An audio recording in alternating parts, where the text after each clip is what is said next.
Hello, today we are going to flip through all of my sketchbooks while I answer some questions about growing on social media, working for an animation studio, and my art and life in general. Okay, so to be honest, half of these aren't complete and most of this pile is just random pieces of paper, not actually attached to a sketchbook. Because I actually had never finished a sketchbook in my entire life before last year. So to celebrate that, we are going to start this tour flipping through my most recent sketchbook and then going back in time all the way to 2010. This way you can enjoy all the beautiful art at the beginning of the video and then leave if the rest is too cringy. By the way, I will not be reacting to my sketchbooks in this video, but if you're curious and would like to know more about my sketches, here's a little preview of the alternative version of this video you can find on my Patreon. Oh god, her head is massive. What was I trying to do? I don't know. He's cute. He's really cute. A hobbit. This is why I never made the sketchbook tour before, because this is outrageous. Kinda looks like a cracked egg.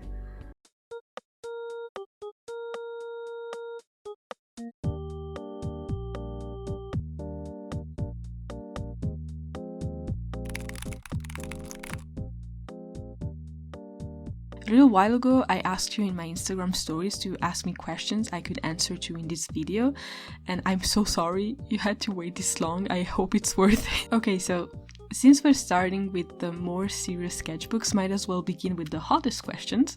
I guess the thing most of you were interested about was how the hell did I gain like 30k followers on Instagram in a year? Many of you asked me, what do you think worked to grow your account? What did you do when you were trying to gain an audience? The short answer is, I don't really know. Maybe it all depends on the current mood of the algorithm. Sometimes it hates you, sometimes it randomly decides to love you. But, you know, when I stop and think about it, I actually did do something to help the algorithm notice me. Okay, so before I answer the question, let me give you a little bit of context. I have been sharing my art online since I was 13 years old, so it's been 12 years now. First, I had a DeviantArt account, and then in June 2016, so when I was 17, 18 years old, I started posting my art on Instagram. For 2 years, my posts never got more than 100 likes. Most of them never got more than 50 likes, actually. Except for this one Harry Potter fanart that got kind of popular on Tumblr for some reason. And I remember people were so angry because at first the title of the illustration was The Marauders, but I didn't draw Peter Pettigrew because I didn't want to, because I didn't like him. And people in the comments were so angry about it. They were all like, why isn't Peter here? It was a Marauder too. And I was like, guys, I just sketched this yesterday for fun. And in the end, I had to change the title of the illustration to Padfoot, Prongs, and Mooney so that people would just shut up. Anyway, apart from that, my posts were only seen by my mom, basically. But you know, I was still in high school. I posted like once per month or sometimes randomly 3 times in a day. I wasn't consistent with it because I actually didn't care that much about growing an audience. I also wasn't very involved in the art community. I was just happily drawing my OCs and making fan arts for myself. In October 2018, I started animation school, so I was definitely drawing a lot more, and I also finally got myself some real-life art friends I could share my art with. So I guess at that point I actually was in a little internet art community with the people that went to the same school as me. Draw This in Your Styles were also getting big at the time, so, you know, being part of that little community, I started participating in some challenges too. I did Draw This in Your Styles, I even created some myself. I did that half photo, half drawing self-portrait. I did Mermaid, both in 2019 and 2020. And those 2020 mermaids were actually the posts that made my account go from like 1,000 followers to 2000, I think. Then, in August 2020, after I graduated, I started working in an animation studio on a movie that came out a few months ago called A Greyhound of a Girl. And so I decided I needed to take a break from social media to focus on work. I think I might have focused a little too much, maybe, because in January 2021, my hand and wrist were hurting every single day. So I had to stop working and eventually got diagnosed with something called the Kerven syndrome, which, if I understood that correctly, basically means I had a wrist and hand tendinitis that wouldn't go away. So I got surgery. I was very much depressed at the time for that and other stuff that was going on in my life. But eventually I was able to get back to work in June. I worked for another year on the film, and then I worked on another movie for a couple of months as a storyboard artist. And then, in September 2022, I started working on an art book. An art book that also just got released, by the way. It was actually my scholarship.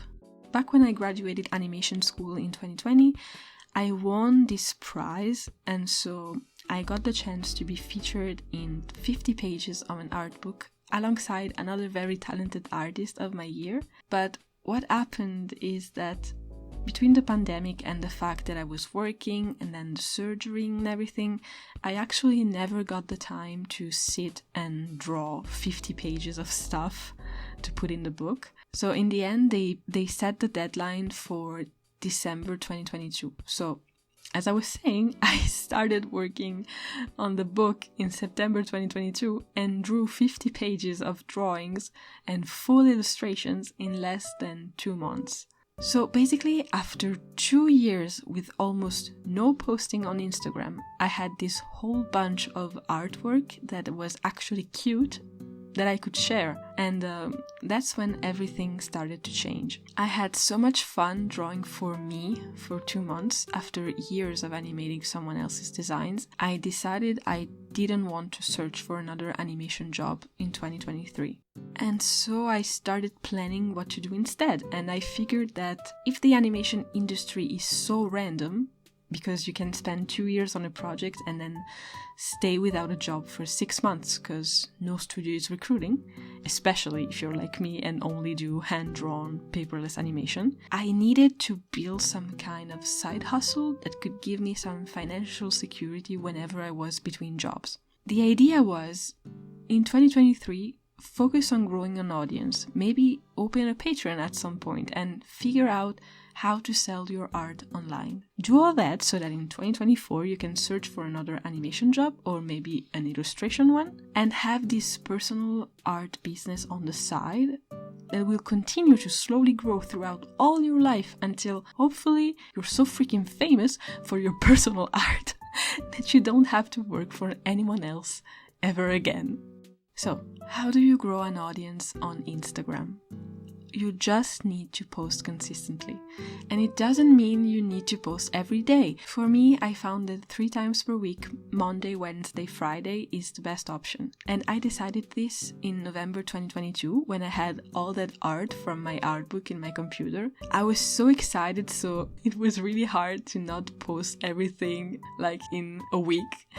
But yeah, I tried to stay consistent and slowly started posting all the art on my account. And 3 months later, I had almost 5,000 followers. So basically my follower count doubled from just posting 3 times per week. And so then I just kept doing that. I started making reels. At first they were just sketch versus final of my digital illustrations, but at some point I posted one where I was sketching in my sketchbook and it got more than 10,000 views. I did another one and it did the same thing, so I thought, okay, people like my sketches. And it was such a good thing for me because I hadn't drawn in a sketchbook for so long. And also, by that point, I had posted all of my drawings from the art book, so I needed more material. So, yeah, I started posting a little bit of my sketches too. But the first reel that really blew up last year was my art versus artist reel that got almost 100k views. In April, I reached 10k followers, and I decided to celebrate with a Draw This in Your Style that did pretty well. And that's when I decided, okay, maybe there's enough people interested in me to start a Patreon. Some of you asked me, how and when did you decide to start a Patreon? I feel I don't have enough followers to do so. I think there are two types of successful artists on Instagram. Those with a massive following and those with like 500 followers, but those followers are like their biggest fans. So I don't think you need to have a lot of followers to start a Patreon. If you have like 100 followers, but they are like all super passionate about your work and can't wait to join your Patreon or buy stuff from you, then you can make a lot more money than I am. I had 13,000 followers when I opened my Patreon page, and 10 people joined in the first month, back in June 2023. One of them was my mom. I read somewhere that when you look at your follower count on Instagram, you should divide it by 1,000, and that's the number of your potential customers. And so yeah, in my case it's pretty accurate, I think. 9 people and my mom out of 13k. But you know, these things take time. The only thing that is certain is that if you never start your Patreon, it will never be successful one day, you know? My advice would be to just believe in yourself, start and learn and grow in the process. Of course, it's important to plan ahead because, you know, people are spending money on this, so you need to make sure you're giving them everything you promised them. But, you know, you don't have to make a lot at first. You can always add new tiers to offer new stuff whenever you're ready. Also, the sooner you start, the more posts you will have on your page for new patrons to unlock in the future. Next question is, I'm assuming you figured out your target audience. How did you decide who it was? I'm actually still figuring it out. I experimented a lot last year. I started with dryads and nymphs, and then I was just doodling cute cats and bunnies everywhere. So I guess if I had a target audience, they would be a little bit confused. I really don't know if I want to find a niche. I know it's kind of important to grow on social media faster and to establish like a brand, but I've never been good at doing just one thing for a long period of time. I know from watching my insights on Instagram that 70% of my audience is women between the ages of 18 and 34. So, you know, people like me. And I guess if people like me are following me, might as well just do what I like, and chances are they will like it too. And even though I like to experiment, I won't randomly start drawing big cars and bloody stuff, you know? So I guess even if people never really know what I'll do next, at least they know what I won't. Any tips on how to start selling stickers and prints? I recommend watching a lot of YouTube videos like I did and am still doing, since I am still trying to figure out all the having a small art business stuff. But I guess if you are curious about my own experience, I didn't have a printer until last month, so I always had to outsource all my prints and stickers. And I don't know if I would recommend to do that when you're starting out, because it's a little bit pricey, especially because of minimum order quantity.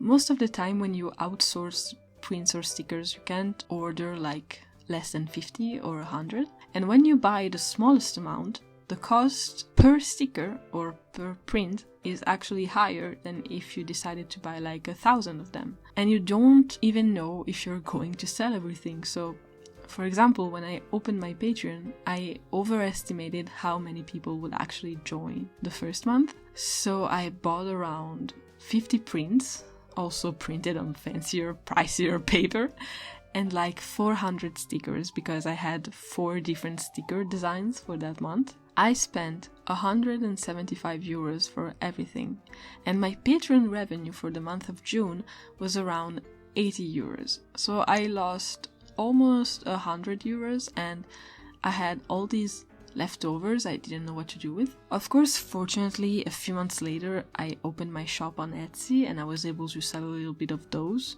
and I hope I will manage to sell a little bit more once I reopen my shop on Shopify. But yeah, I still have so many left, and I have actually no idea if I will ever be able to sell them all. So yeah, if you decide to outsource your prints and stickers, be very careful and try to order as less as possible when starting out. If you already have a decent printer, I would suggest you start by printing your prints and stickers yourself. You will have to buy the paper and ink and stuff, but I'm sure in the end, if you do some math, you will realize that the price of a single print or sticker is way cheaper. You also don't need a Cricut or Silhouette in the beginning to cut your stickers. You can just cut them with scissors. It's handmade, it's cute. Just be sure to find a good pair of scissors or your hand will cramp so bad. I still need to find one, so if you have any suggestions, please recommend me a good pair of scissors in the comments. Anyway, basically the tip is to proceed with caution. Really try to invest as less as possible in the beginning, just in case it doesn't work or you suddenly realize it's not what you want to do anymore, you know? Of course, if you have the money, just go for it, do whatever you want. Where do you get your art prints printed? Since I started my Patreon, I have been buying my prints on Mo. I really like them, the quality of the paper is really nice. I just wish they had more sizes available, but overall I'm very happy with the prints I got from them.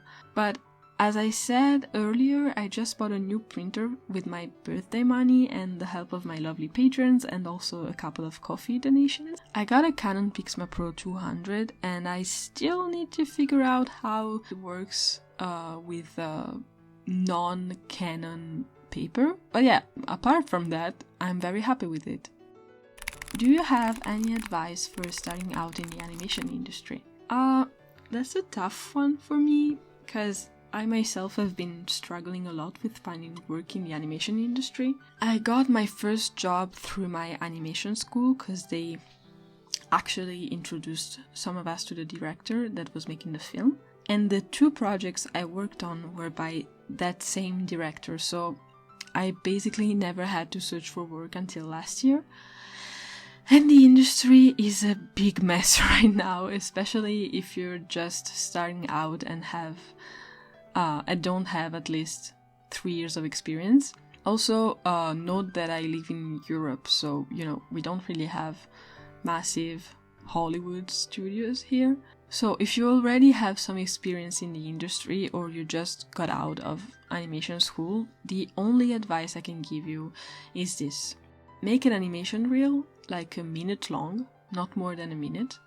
You can find animation studios on LinkedIn or check out Salty Animators on Instagram. They have a Google Doc where everybody can write about their position and salary in their studio. And then, you know, every time someone's recruiting, send that reel and your resume and pray. Honestly, right now, I would suggest you also learn about cutout animation, like how to animate 2D rigs in Toon Boom Harmony. It's pretty hard to survive in the 2D animation world without doing that, at least in Europe. But then, you know, you don't have to be an animator to work on an animated project. You can also be a storyboard artist, a cleanup artist, a background artist, a color artist, a character designer. The possibilities are truly endless, and if you work on your skills and truly do your best, I'm sure you can do it. But yeah, I'm truly not the most qualified person to give you advice on this. I follow a bunch of artists on YouTube and Instagram that can probably be more inspiring to you, so I'll put some of them on the screen so you can go and follow them. How tight are your schedules as an animator? It truly depends on the kind of project you are working on and on the production/studio you are working for. In my own experience, when I was working as a junior 2D character animator on a feature film, I was required to animate at least 15 seconds of tie-down each month. But, you know, it really depends on the scenes you are working on, because 15 seconds of just a character talking is different from 15 seconds with 5 characters moving around and talking to each other. But yeah, in general, 15 seconds per month when you're a junior, and then 30 seconds once you're a senior. But this is in my paperless experience, so I could be totally wrong. By the way, someone asked are you Italian? And yes, I am. I am also French because my mom's French, but my dad is Italian and I have always lived in Italy. How long did it take you to get your first commission? I think the very first time a stranger asked me to draw something for them, I was probably 14 years old and they messaged me on DeviantArt. And so I drew a bunch of their OCs dancing or something, but I can't remember if they paid me. Probably not, so yeah, I don't think it counts. Also, my mom's friends asking me to draw their family don't count. So I guess the first time I officially announced I was selling commissions on my Instagram was in 2018, early 2019, and one person contacted me. Shout out to Erin, I think her name was, and she asked me to draw her as a character from CSI, and she was super nice and it went very well. But before that, I totally got scammed one time. This person sent me a message on Instagram, and this was before everybody was aware that if a stranger asks you to draw their son, it's probably a scam. So I thought it was actually a kind mom that wanted a drawing of her son and his girlfriend. But I guess I should have known something was wrong when she told me the girlfriend was the actress Sophia Lillis. You know, young Beverly Marsh in the latest film version of It? Yeah, she told me that her son and Sophia were together, but it was top secret or something because she was famous. And I don't know, I didn't believe it, but I also didn't block them because I was kind of happy that this person was offering me... wait, no, she didn't tell me how much she was going to pay me. She just said, my husband and I will be very grateful and generous. Like, they were going to give me 500 euros for a pencil sketch. Anyway, obviously they never paid me. I did so many drawings, and you can actually see one of the drawings in the Patreon version of this video. I cut it out for YouTube because, yeah. But yeah, they ghosted me after. They also contacted me 3 years later to apologize and tell me that they were messing with me and that the guy in the picture wasn't her son, but this celebrity she had a crush on or something, and then she was sorry. And then the guy that was supposed to be some kind of Polish celebrity wrote to me the same day. I could tell they were just messing with me again, so I just blocked both of them. So this leads me to the next question. What is a secure way to sell commissions for a starting out artist? Well, first of all, not that. Be careful, especially on social media. Don't trust everyone, and honestly, if it's your first commissions, I know you are excited, but don't start drawing until they have paid you. At least the first half of the money, you know? Always remember that it's your commissions, your rules, so when you make a post to promote the fact that you're doing commissions, I would suggest you write the rules not only in the description of the post, but also in the post itself. Make some slides to present the kind of art you are offering and to explain what are your conditions. Like, if there are things you don't want to draw, write that. I think if I ever open commissions again, I'll do exactly what Yvan Duc is doing. Their commission system is genius. Basically, when you commission them a painting, you can choose 2 keywords in each of 4 categories. So the categories are background, atmosphere, colors and characters. There are 5 keywords in each category. So for example, I would say background, forest, mountain, atmosphere, sunrise, cloudy, colors, green and orange or something, and then characters, cats and flowers. And then I would have to send them an email with the keywords, some screenshots of other paintings they have done that have the same vibe I'm looking for, and then if they choose to accept my commission, I would just have to pay them and trust them to do their magic. Basically, the idea is that if you like that person's work, you know what they are capable of and what they do in their art. So yes, they will draw something just for you, but they will only draw whatever they feel comfortable drawing, and you will just have to trust the process, you know? And I think it's so smart, so yeah, definitely check out Yvan Duke's commissions post. Okay, so time for some personal questions. Did you drink water today? Yes, but I definitely need some more, so let me grab my water bottle. You should do the same. Drink some water. How do you answer the question, how did you learn to draw? Well, I guess I have always been drawing since my baby hand was able to hold a pencil, you know. I scribbled on the walls, then I scribbled in my favorite coloring books, while my mom would color the other page. My mom is not a very creative person, but she always loved coloring and doodling flowers while she was on the phone when I was little. My dad is more creative, so I remember we would play Guess What I'm Drawing on a piece of paper, and that definitely helped me learn how to draw from my imagination. What do you think made you progress the most since you started making art? Drawing? I know it sounds dumb, but you can actually draw whatever. You will get better if you just draw every day. And also just stay curious. Always search for new inspiration. If some days you just don't feel like drawing, it's okay. Just go look at nature, look at other people's art, watch lots of movies, read books. You need to consume a lot of art if you want to be an artist. And don't get discouraged when you'll get to that stage where you feel like your hand can't draw what you see in your head. This just means that your brain and intuition have grown and learned something new, but your body still needs to catch up. So you can tell that something is off with your art, but you're just not able to fix it, you know? Just keep drawing and eventually your hand will catch up with your brain. And yeah, until next time, at least, it's part of the process. It's part of growing and it's normal. How do you find inspiration to draw? When I am looking for inspiration, I usually just go on Pinterest and lose myself there a little bit until something makes me go, ooh, I would like to do something like this.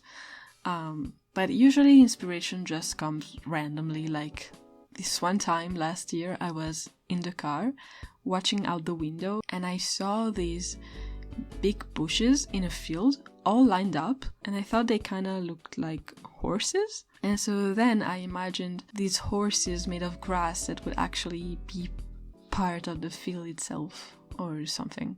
And that's what led to my nymph-on grass horse illustration. What is your favorite thing to draw? Cats, girls, and big forests, basically. Do you prefer digital or traditional art media?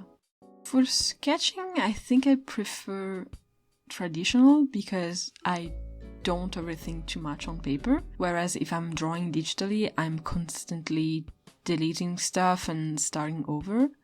But for final pieces, I guess for me, I prefer digital. It's cheaper and I have more control on the colors and stuff, so it's just easier.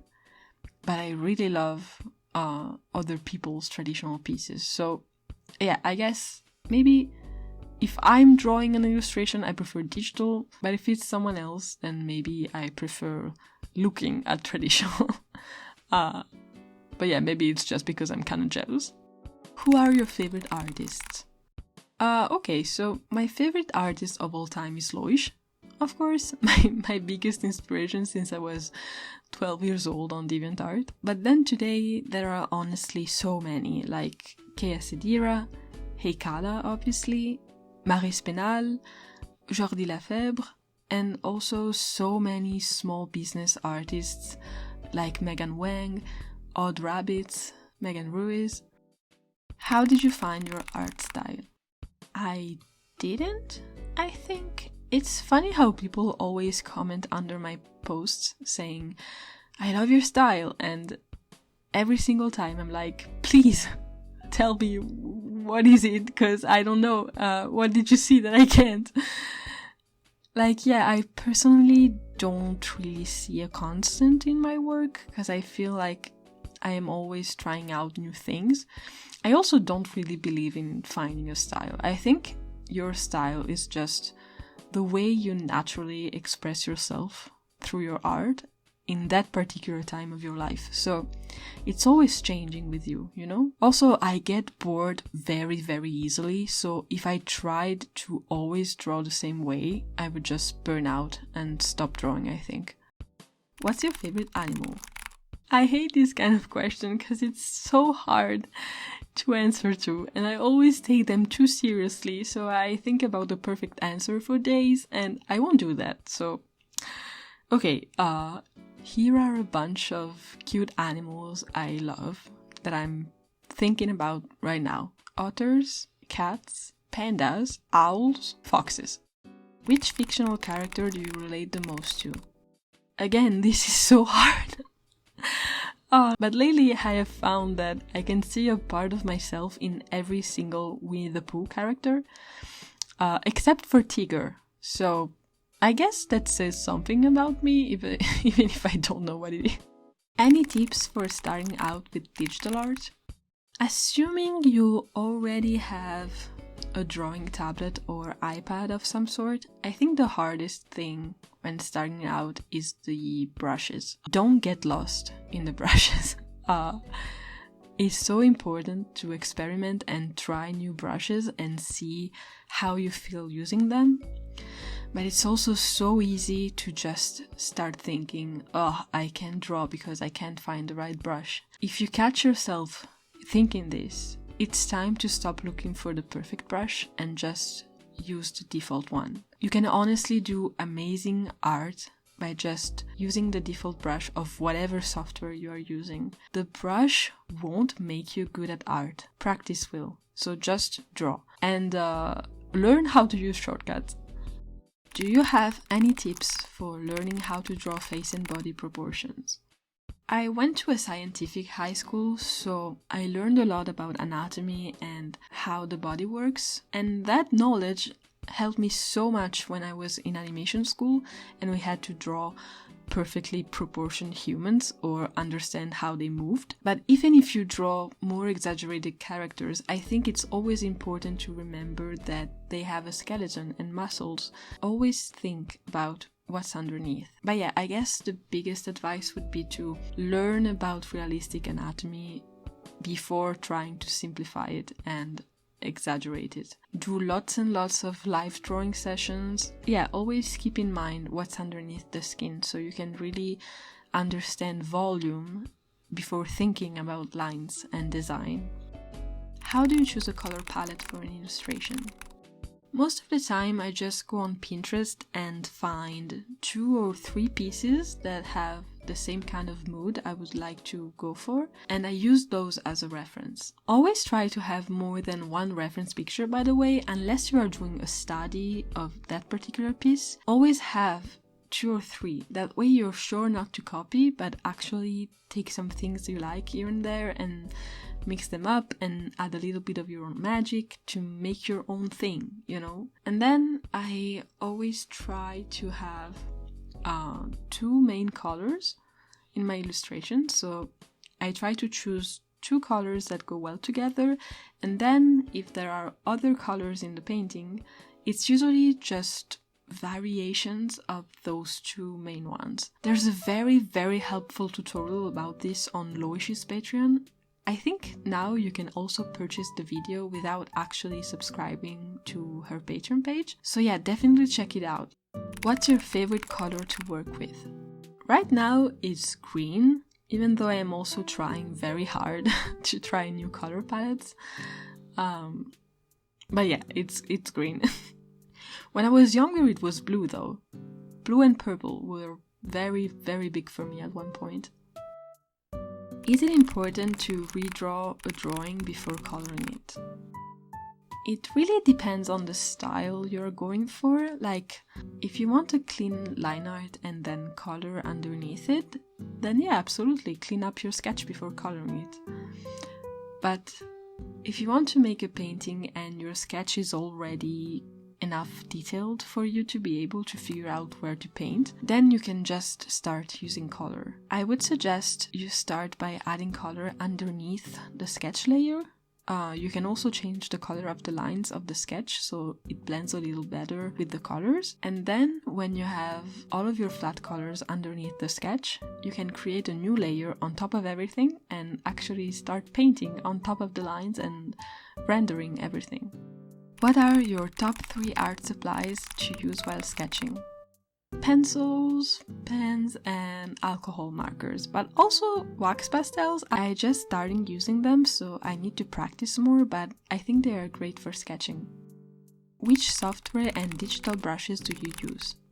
I use Clip Studio Paint, and right now I have to say I'm feeling very inspired using a basic brush with no anti-aliasing. So it basically looks like an MS Paint brush, and it's so digitally looking and cute. I love it. And these are some brush sets I love. I actually use like 2 brushes out of the hundreds they have, but they're all very nice. Just be careful because most of them are actually made for Photoshop. So if you use them in Clip Studio Paint like I do, the textures will look a little different and sometimes the brush just doesn't behave as it's supposed to. I'm actually struggling a lot to find brushes I love to use in Clip Studio Paint, so I might just create a little brush pack one of these days. Any tips for creating an illustration with a story? For me, I think I have 2 different ways of telling a story through an illustration. Either I have a character doing something, not just standing there, so the action tells the story, or I have some kind of environment and then a character just like kind of there doing nothing, but either they are super small compared to the environment or they're like giants. So that in a way tells a story because you're looking at the drawing and you'll be like, why is this girl so tiny? What's she doing next to this giant flower pot? And I think if you can spark curiosity or make your audience feel something, that is already in a way you telling some kind of story. And these were all of the questions and all of my sketchbook, guys.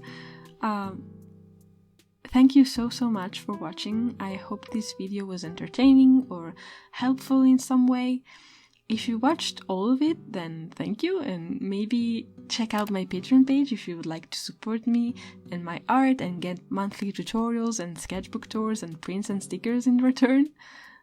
My next video will probably come out the same day as my shop launch, and I will show you everything that I did to prepare for it. So if you're curious about that, please consider subscribing. Thank you so much to my patrons for supporting me and everyone who asked me a question over on Instagram. I'm so sorry it took me this long to answer you. I hope I answered all of your questions, and I'll see you in the next one. Bye!